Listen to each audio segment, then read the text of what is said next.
Hey, Tony. How you doing? Hello. I'm doing well, bud. Awesome. Thanks for taking the time. I appreciated talking about this Bayer Aspirin partnership, and obviously you guys helping raise awareness around the relationship between the stress of sports fandom, heart health. Can you talk a little bit about the partnership and the importance of raising such awareness? Yeah, well, it's something that hits close to home for me. My mother has heart issues. My aunt has heart issues, and my grandmother, who's still alive, has heart issues. 104 years old. Wow. By the way, they all take a Bayer Aspirin in the morning and every night. They've done that for a long time.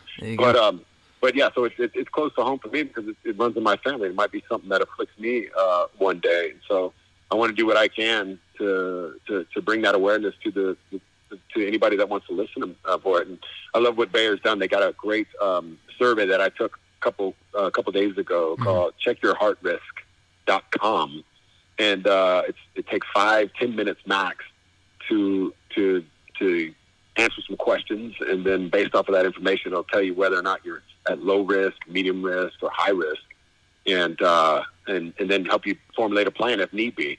So I think anybody out there. Here's a crazy stat that I heard is your chance of having a heart attack doubles when you're rooting for your home team. So that's crazy.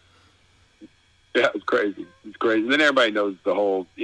Most people, I guess, know that heart disease is the number one killer in America for men and women. So anyway, it's just great to be part of that awareness and in a Super Bowl week and try to get everybody to make sure that you're taking care of your heart as you root for your home team.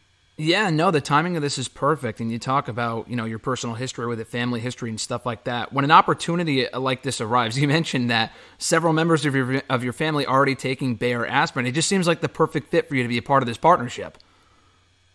Yeah, it was, and I was thinking about that this morning. I was like, wow, this is pretty cool to be able to hopefully spread the word and like I said, it's the number one killer in America, and so obviously awareness is not where it should be. So I'm glad that Bayer's going out there and taking initiative to bring that awareness to the people. Yeah, no, as part of this campaign, as part of the partnership. And it's cool to see you obviously still involved with this sort of stuff, well after your career, after retiring and stuff like that. Is it cool to have an impact on people and share this sort of message, having a different impact on people than you were when you were part of, on the field, still active and whatnot, still affecting millions of people, but just in a different way? What's the difference as far as when you were active on the field and what you're doing now as far as spreading awareness of this sort of stuff? Well, I don't know if it's too much of a difference. It's just, to me, it's humbling. It's cool to have that stage where you can affect people, and everybody does it in different ways. There's no right way to do it. Just going out there and no pun intended, but follow what's in your heart. Yeah, and tell the truth of that. And that's why I'm glad, I'm grateful for this partnership because it's real. It's natural. And any chance I get a to go out there and tell my story and if that can help people out, great. If it can't, hopefully I didn't waste anybody's time. You talk about with the game coming up on Sunday, again, the timing of this is perfect. Are there any suggestions that you have as far as how sports fans, what they can do to relax more? I mean, especially at a time where, I don't know if tribalism is the right word, but everyone's rooting for their home team, and if you're not this team, you're against that team, that sort of thing. What suggestions can you offer as far as what sport fans can do to relax more, to avoid this sort of thing in the future? Yeah. Well, I like to do box breathing, if you've heard that is, but like basically breathe in slowly for 4 seconds, breathe out for 4 seconds. There's longer versions of that where you can breathe in for 20 seconds and breathe out for 20 seconds. The better you get at it, and it helps really, really, really relax you in those situations. And I would say after the game is over, go take a walk. Go do like a 20-minute get outside. Depending on where you live in. I know it's snowing in some places, but I think it just those are good ways to just calm yourself down. And another thing too, and hopefully it's not corny, but I think gratitude is a big thing. Just being grateful that you're even here, that you're even around your friends and your family, and you're watching the game. You're living in this country. You've got the amenities that you have in your life. Just really just count 3 things to be grateful for as quickly as you can.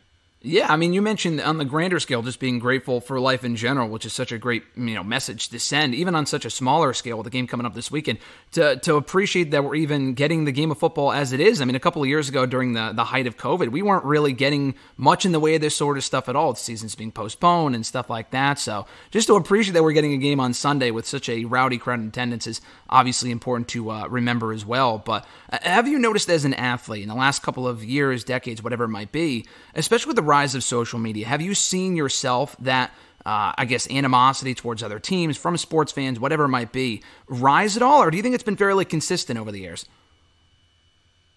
I think it's been fairly consistent. And a lot of, we always focus on the negative. Sure. But I remember coming in back in the 90s, late 90s, playing against the Oakland Raiders and all that stuff. And I remember looking up in the stands and seeing a fight almost it was part of the game. Like we were on the sideline. Yeah. We're turned away, not even looking at the game sometimes. We're looking up in the stands because there was a fight here, a fight there, a fight. And you don't see that that much anymore. And I think it's being obviously because of social media and everybody's got a phone. Everybody, as soon as there is a fight, everybody's recording it. But I think and I could be wrong, obviously, I don't know the stats, but it seems like it's gone down. But the sportsmanship is huge. I have 4 kids, and they all, they're all athletes. And so I go to their games, and you see the parent, they're enforcing it now at the lower levels, and I think that's trickling up to the upper levels, and it's a good thing because when it's all said and done, it's over. It's like you said, it's tribalism, but hey, we're all on the same team here. Exactly. It's for all human beings. We're all Americans or whatever. So I throw that stuff out the window when it's all said and done. Exactly. That's what's important. And I know you've talked about it a lot in past interviews as one of the greatest NFL tight ends of all time. But again, it's such a played out question as far as the Mount Rushmore of who else you put in that conversation, greatest tight ends ever. Again, I know you've talked about it recently in other interviews and whatnot, but what other names would you throw in there in addition as yourself in that conversation? I think you put Kellen Winslow in there. Mm-hmm. You put Rob Gronkowski. Mm-hmm. I think Travis Kelce's already made a name for himself. Those guys right there for sure. Shannon Sharp, got to put him in there. Mm-hmm. He's somebody that I looked up to when I got to play against him a lot. Our careers overlapped. There's so many good guys, and I think there's guys coming up now that are making that claim if they can just stay healthy. If George Kittle can stay healthy, no doubt he'll be one of the greatest tight ends of all time. So It's just fun to watch the evolution of this position. And I might even throw Antonio Gates in there. I think he gets underrated. He's a hell of a tight end. Jason Witten too. I mean, there's so many really good tight ends out there. Yeah, no, there's a lot. Just a couple of people, but someone we're going to be seeing him on Sunday in the game. Pat Mahomes, obviously a star on the rise in the last couple of years. Just talking about him, how high do you think his ceiling is and his success in the last couple of years?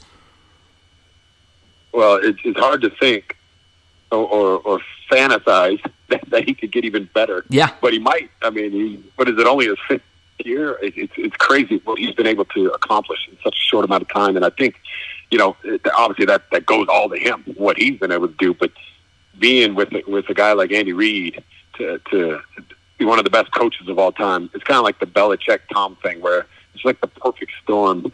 And then, the Gronkowski effect too, where it's like great coach, great quarterback, great tight end, and then, the players that get it. And one thing that Patrick, like Tom Brady, gets is cap room, cap space. He understands the numbers behind this game, where he signed that 12-year deal, where other quarterbacks signed that 5-6-year deal, where their numbers crush the cap and they can't go out there and sign other players. He signed a 12-year deal and gets all these other players to surround him, where Tom did the same thing, where he would sign cheaper deals so he could surround himself with the talent.